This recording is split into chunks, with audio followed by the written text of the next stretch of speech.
my heart and my soul in one big monument. Love. For today's episode, we're going to be heading all the way to Paris, France. Now, Paris is an exceptional city with so many options. I mean, there's so many things to do in Paris. You could really be overwhelmed.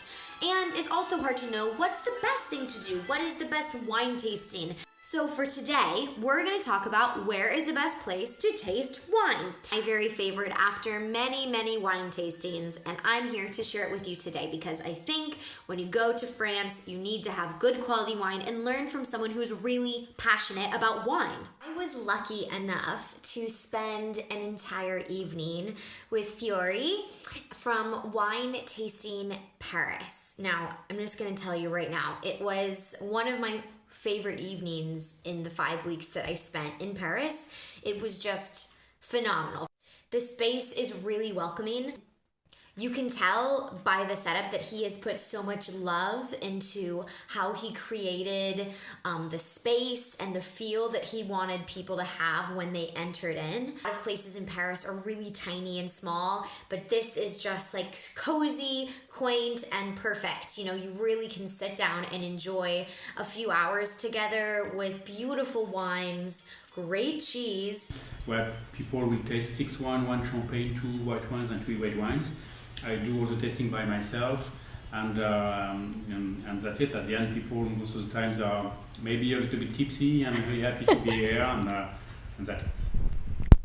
This guy, not only is he from a wine region of Burgundy, he knows wine like the back of his hands. His vacations revolve around wine.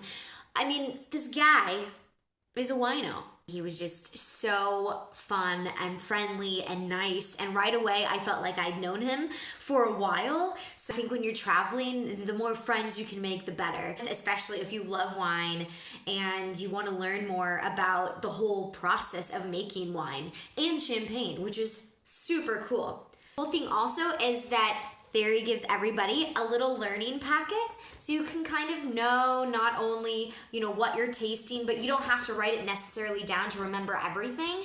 And there's also a really cool screen where he kind of follows you along on the TV to teach. And for me, I'm a visual learner, so that was a really important thing for me that evening. I felt like I was able to grasp a lot more information than I would have had there not been a lot of visual aids. Now, check out Thierry in action. So this is a Rhone Valley wine, which is full body, so you can see lots of eggs with this one. And the color is really dark, it's intense in color. And it's a wine when you smell it, so you have really cherry fruit aroma, so black fruits, black ripe fruits, also spices, some licorice, and it's really full body wine. And when you taste it, Thierry's awesome. He's so cool. I could not highly recommend enough. Spend an evening with him. He is the one and only that's going to teach you. You're not going to have a bunch of different people. This is his baby. He really cares, and he really wants to spread his passion and love for wine to other people. I think a lot of people think wine is not accessible. It's not the case. Like, mind blown. You don't have to be a sommelier to appreciate wine. You can just be a regular, normal person like myself. Hence my wine tasting with Thierry, I feel like I've gained a lot of confidence in my knowledge for wine and what I'm looking for when I go into a store. Because as we know, it can kind of be overwhelming when you have so many options in a shop and you don't necessarily know what to look for or what is good quality or what this means or what that means.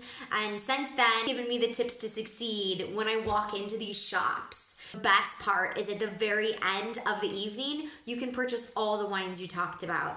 And they're super affordable, way more affordable than if you bought them in a shop because he's actually gone and gotten them from the producers. So it's really hard to beat that. How are you going to beat that? It was just something I'm always going to cherish. And next time I'm back in Paris, I'm definitely going to visit him. Every time you go back, you could have a brand new experience with him. Don't look anywhere else. Go here. This is not touristy. This is not a chain. This is not run by multiple people. This is run by one awesome, incredible French man. I've done over 10 different tastings in Paris. Don't do this tourist trap tastings where you're like shuffled in and out. It's gonna be the highlight of your trip, I promise you. Highlight. Don't miss out. It's a must. Do it. Do it. Thanks for tuning in. I hope you took a little snippet of something really cool to do in Paris. See you next time. À la prochaine.